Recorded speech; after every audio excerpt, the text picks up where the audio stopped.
Hello everyone. Let's do some problem on the starting torque of an induction motor.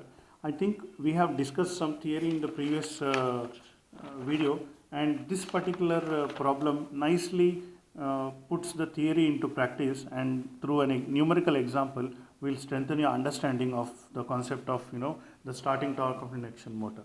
Okay, so let's read the question. I have put the question as example 34.6 but with a star. Star means I slightly modified the question. So if you actually look at the textbook, the question is slightly different, but then to make it more conceptual, I modified the question. But anyway, don't worry about the textbook. Let's look at the question because it's right in front of you in the screen. So let's read the question. A three-phase induction motor has four poles and operated from a three-phase supply of frequency 50 Hertz. Okay, so basically the information that is given there is poles equal to 4 and then frequency is 50. So what is the synchronous speed ns? Okay, so we'll start by applying the famous 120 F by P. So that is 120 into 50 divided by 4 poles. Okay, so 4 goes 30 times. So I get 1500 revolutions per minute. Okay. Now I'll calculate small ns, that is revolutions per second. So 1500 divided by 60 will be my revolutions per second. Okay. So what is 1500 by 60? So let me bring out my calculator to calculate that quantity. 1500 divided by 60. So I get 25 revolutions per second. Okay.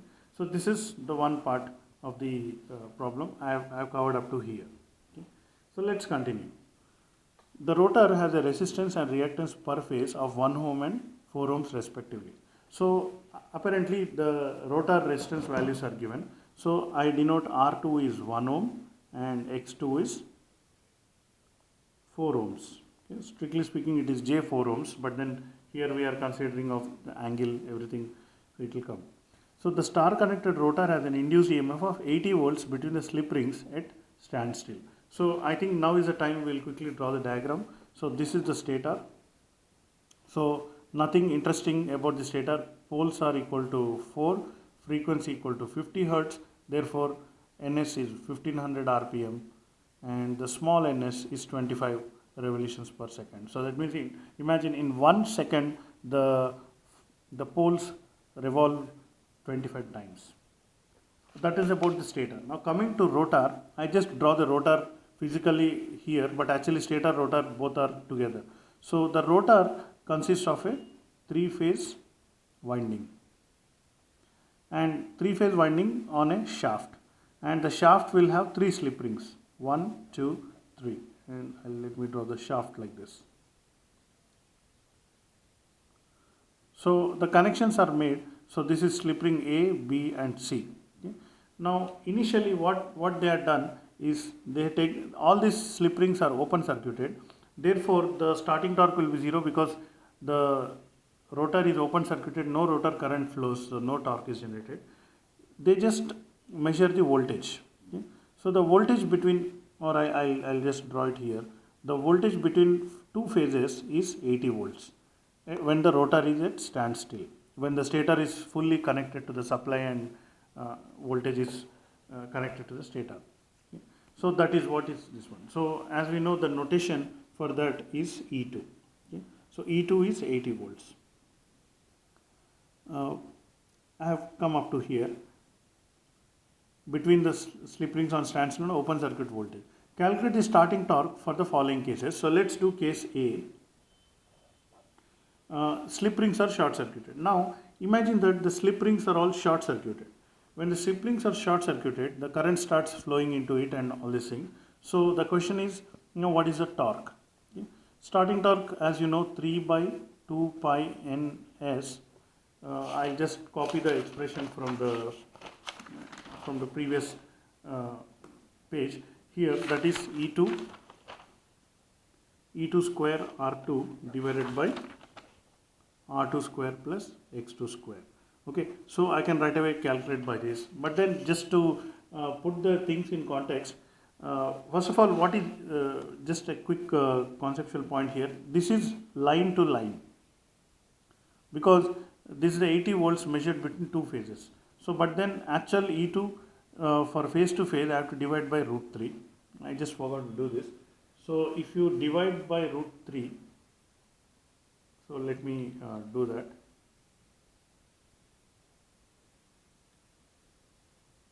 So, I am just bringing out my calculator. So, 3 square root of 3. Where is the square root function? Oh, I know the square root of 3, so let me just do that. So 80 divided by 1.732. Okay. So I get 46.2 volts. So that is my per phase voltage. Okay. So that's what should come in this expression. Okay. I can, just for fun, I can calculate what is I2. Okay. So what is I2? Nothing but E2 by Z2. Okay. So that is nothing but E2 by R2 square plus X2 square. Okay. So that is 46.2 divided by 1 square plus 4 square. So 4 square is 16, 1 square is 1, so 16 plus 1 is 17. So that is 46.2 divided by 17, that is 46.2 divided by 17. So I get 2.71 amperes.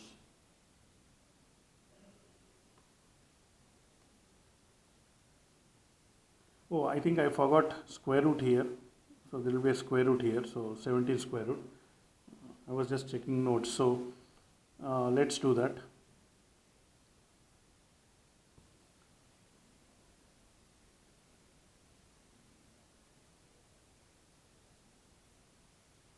Yeah.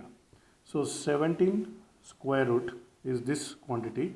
So I invert this quantity and then multiply it with 46.2. So this is my current 11.2 amperes. Okay. So what is power factor? Cos phi 2. So power factor is nothing but R2 by Z2. So that is nothing but 1 divided by square root of 1 square plus 4 square. Okay. So again I clear this. So 17 square root. So I just invert it. So power factor is 0.242 lag. Okay. Now since the power factor is lagging, so we will be getting very little torque. Okay.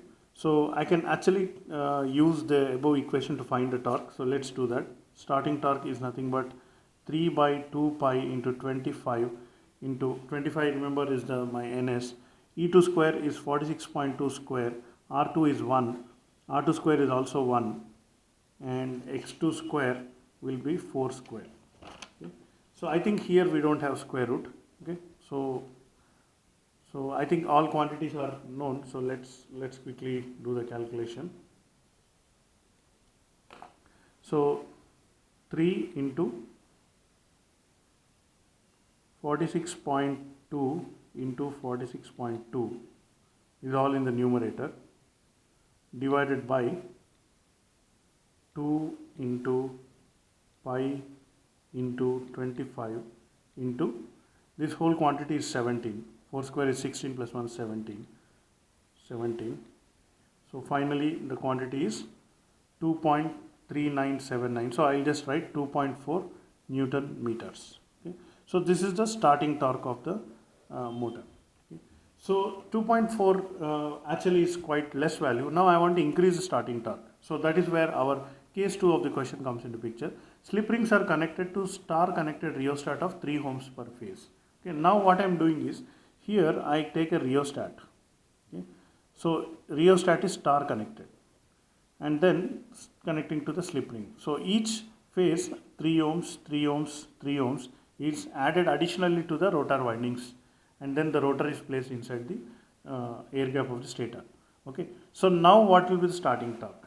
Okay. So let's just I think I can directly calculate that to save time.